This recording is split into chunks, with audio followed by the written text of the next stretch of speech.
Hello मेरे प्यारे शेरनियों और मेरे प्यारे साथियों, कैसे हैं आप सभी लोग। उम्मीद करते हैं कि आप सभी जहां कहीं भी होंगे बहुत अच्छे होंगे और अच्छे तरीक़ा से अपनी पढ़ाई को कर रहे होंगे, क्योंकि ठंडा का दौर भी बहुत बढ़ गया है। लेकिन आप लोग तब भी पढ़ाई को कर रहे होंगे, चाहे रजाई में दुबक करके पढ़ रहे हो या फिर आग को ताप ताप करके पढ़ रहे हो, क्योंकि एग्ज़ाम जो है ना आपका पीछा छोड़ने वाली नहीं है। एग्जाम तो पक्का आपको देना ही है, ठीक है। और उसी एग्जाम के लिए जो है ना बड़ा सुंदर सा ट्रिक लेकर के आए हुए हैं, फिर वही हिंदी का, जिसमें आज वर्णिका का आपको ट्रिक बताएंगे, लेखक के नाम का, ठीक है। इससे पहले मैंने गद्य खंड में जो गोदुली का जो है गद्य खंड और काव्य खंड दोनों का मैंने ट्रिक, जो लेखकों का नाम है ना उसको ट्रिक से बता दिया है, ठीक है। तो उसको जाकर के आप लोग इसी वीडियो के डिस्क्रिप्शन बॉक्स में देख सकते हैं। मैंने दोनों वीडियो का लिंक इस डिस्क्रिप्शन बॉक्स में डाल दिया है, ठीक है। तो आइए चलते हैं, शुरू करते हैं। यहाँ पर सबसे एक नंबर में आप लोग देख रहे होंगे, पढ़े भी है कि दही वाली मगम्मा। दही वाली मगम्मा कैसी कहानी है? तो कन्नड़ कहानी है और श्रीनिवास जी ने लिखा। इसको ट्रिक से कैसे पढ़ेंगे बाबू? तो आइए यहाँ पे समझते हैं कि दही वाली मगम्मा उस जगह पर जाती थी दही बेचने के लिए जहां पे लोग निवास करते थे, ठीक है। जहां लोग निवास करेंगे वहीं तो दही लेके जाएगी ना मगम्मा बेचने के लिए। तो आप यहाँ पे समझ सकते हैं कि श्रीनिवास जी इसको लिखे हैं। और दही बेचते बेचते कभी कभी होता था ना कि ऐसे दही को लेकर के जब मगम्मा चलती थी ना, तो वहां पे होता था ये चीज कि दहिया कभी कभी ऊपरवा से गिर जाता था, उसके कानवा में दहिया लग जाता था। इसलिए हम ये कह सकते हैं कि दही वाली मगम्मा जो है ना किस प्रकार की, कैसी कहानी है मेरे बच्चे? तो कन्नड़ कहानी है, क्योंकि दही बेचते बेचते कान में लग जाता था, कन्नड़ कहानी है। और जहां निवास होता था लोगों का वहां दही बेचती थी, तो श्रीनिवास जी इसको लिखे हैं, ठीक है। अगला देखते हैं बच्चे, ढहते विश्वास, यानी विश्वास ढह करके। मेरा जो है ना विश्वास, आप लोग कभी पढ़ते नहीं हैं। 7 दिन मैं पढ़ाता हूं, सप्ताह के 7 दिन, लेकिन सप्ताह के 7 दिन के 7 दिन आप लोग नहीं पढ़ते हैं। इसलिए मेरा विश्वास आप लोगों ऊपर से ढह गया है, उड़ गया है। इससे याद रखेंगे बच्चे कि ढहते विश्वास किनका? मेरा विश्वास। ट्रिक से याद रखेंगे कि मेरा विश्वास आप लोगों ऊपर से ढह गया है, उड़ गया है, इसलिए ढहते विश्वास उड़िया है।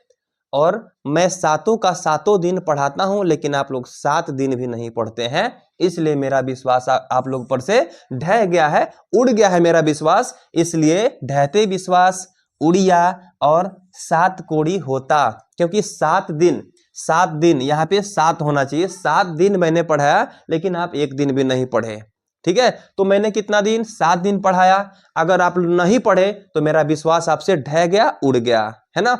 इसलिए ढहते विश्वास उड़िया 7 कोड़ी होता। हो गया ना याद? चलिए आगे बढ़ते हैं। तीसरा नंबर में है माँ। माँ जो है ना बड़ा ही सुंदर सा कहानी है मेरे बच्चे। और माँ जो है ना ईश्वर के समान होती है। माँ ईश्वर के समान होती है, इसलिए आप लोग यहाँ पे समझ सकते हैं कि माँ ईश्वर के समान होती है। तो माँ कहानी को किसने लिखा था जी? तो ईश्वर पेटलीकर जी ने लिखा था, ठीक है। अगला पॉइंट है कि यह गुजराती है, ठीक है ना। तो माँ जब ईश्वर के समान होती है, तो माँ जब गुजरती है ना तो कहाँ जाती है? ईश्वर के पास जाती है ना। तो इससे याद रखेंगे माँ कहानी ईश्वर पेटलीकर जी लिखे हैं, और यह जो है एक गुजराती कहानी है, ठीक है। ऐसे आप लोग समझ लेंगे कि माँ गुजरती है तो ईश्वर के पास जाती है, ठीक है, और हम यहाँ पे रह जाते हैं, ठीक है। तो इसलिए माँ कहानी को ईश्वर पेटलीकर जी ने लिखा था और यह गुजराती कहानी है, ठीक है। आगे आते हैं बच्चों, नगर। तो मैं आपसे अगर पूछूं, देखिए एक कहानी सुनाता हूं। मैं अगर आपसे पूछूं कि क्या आप सुजाता नगर देखे हैं? आप कहेंगे नहीं सर, हम लोग सुजाता नगर नहीं देखे हैं। तो इसलिए आप कह सकते हैं नगर को किसने लिखा? सुजाता जी ने लिखा, ठीक है। इसलिए सुजाता नगर कभी आप लोग देखे? नगर और सुजाता एक दूसरे से क्या है? रिलेटेड है, इसलिए सुजाता नगर आप लोग जरूर याद कीजिएगा, भूलिएगा नहीं, ठीक है। और आप कहेंगे सर हम तो सुजाता नगर की आप बात कर दिए, लेकिन हम सुजाता नगर अभी देखबो नहीं किए हैं। तो हम कहेंगे कि जब तुम सुजाता नगर नहीं देखे हो तब मिल हमसे, हम तुमको बताते हैं कि सुजाता नगर कहाँ है, ठीक है। तो हम यहाँ पे कह सकते हैं कि सुजाता नगर अगर आप नहीं देखे हैं ना तो हमसे मिल, तब मिल हम बताते हैं आपको। हमसे मिलेगा ना आप लोग, तो हम कहेंगे तमिल। हम बताते हैं आपको सुजाता नगर कहाँ है, ठीक है। तो नगर को किसने लिखा? सुजाता ने लिखा। और तमिल, यह कैसी कहानी है? तमिल कहानी है, तमिल हमसे, ठीक है। चलिए आगे बढ़ते हैं। धरती कब तक घूमेगी, ठीक है। इसके लिए मैं देखिए आपको एक कहानी सुनाता हूँ। आप पढ़े लिखे व्यक्ति है, ठीक है, अभी 10th क्लास में पढ़ रहे हैं ना, तो पढ़े लिखे व्यक्ति तो हैं ही आप जाएंगे और अपनी माँ से बोलेंगे कि माँ, धरती, सूरज नहीं घूमता है, धरती घूमती है। कौन घूमती है जी? धरती घूमती है। आप अपने माँ से बोलिएगा ना कि धरती घूमती है, तो माँ बोलेगी अरे दैया रे दैया, धरती घूमती है, सूरज नहीं घूमता है। तो माँ कहेगी अरे दैया रे दैया, धरती घूमती है, ये सूरज नहीं जाते हैं इधर से उधर ऐसे चल करके। तो आप कहिएगा नहीं, ये धरती ही घूम रही है, सूरज नहीं घूमते हैं, ठीक है ना। तो माँ कहेगी अरे दैया रे दैया, ये तो धरती घूम रही है, घूमने का काम कर रही है धरती, हम लोग इस पर राज कर रहे हैं, तो इसलिए यह राजस्थानी है। आप कहेंगे अपनी माँ से, तो माँ कहेगी अरे दैया रे दैया, ये धरती घूम रही है और ये हम लोग इस पे राज कर रहे हैं।